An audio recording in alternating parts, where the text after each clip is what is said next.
Assalamualaikum warahmatullahi wabarakatuh. Saya Opu Deng Disaju, pejuang wanita asal Sulawesi Selatan.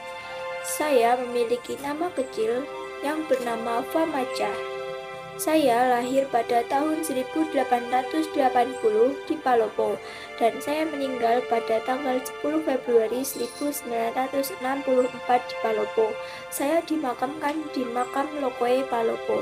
Saya berkebangsaan Indonesia. Saya adalah seorang putri berdarah biru atau bangsawan yang telah memiliki jiwa patriotisme dan daya karismatik terhadap masyarakat Luwu, baik bagian selatan, utara maupun timur, serta Palopo ibu kota kerajaan Luwu.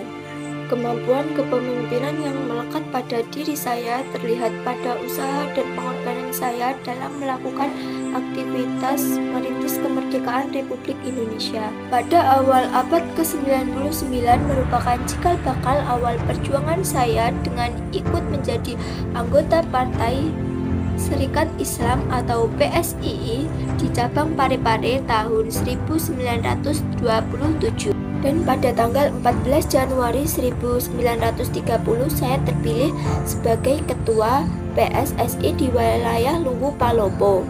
Ya, dengan jabatan saya sebagai ketua partai, saya sering mengikuti atau menghadiri kongres PSSI di wilayah Sulawesi Selatan maupun di pusat Batavia.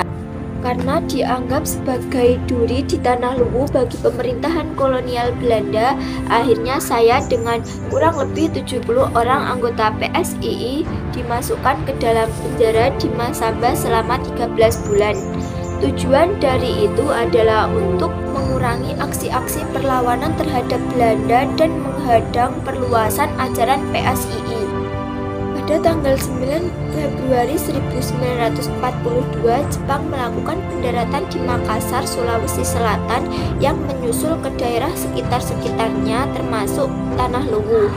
Dengan adanya Jepang di Tanah Luwu, semakin berkobar semangat saya untuk melakukan perlawanan terhadap penjajahan di daerah saya. Setelah Jepang menyerah ke tentara sekutu, Nica memanfaatkan kedatangan tentara sekutu untuk menguasai republik ini termasuk Tanah Luwu di Sulawesi Selatan. Pada tahun 1956, saya dan pasukan Republik melakukan perlawanan kepada Nica. Nica melakukan serangan balik kepada saya dan pemuda Republik, sehingga pemuda Republik banyak yang gugur. Beberapa bulan kemudian mata-mata Nica berhasil mengetahui keberadaan saya di daerah Lantoro dan akhirnya saya disergap dan ditangkap, kemudian dipaksa berjalan kaki kurang lebih 40 km menuju Watampon. Di sanalah saya dipenjarakan selama sebulan lalu dibawa ke Sekap dan dipulangkan ke Bajo. Saya menjalani tahanan tanpa diadili selama 11 bulan yang kemudian menetap di Belopa.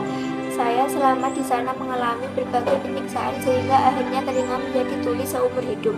Karena semakin bertambah usia setelah pengakuan kedaulatan tahun 1949, saya dipindah ke Parepare bersama putra saya Haji Abdul Qadir Daud, dan setelah putra saya meninggal dunia, maka saya kembali ke Palopo, kemudian jatuh sakit dan menghembuskan nafas terakhir pada tanggal 10 Februari 1964 di Palopo.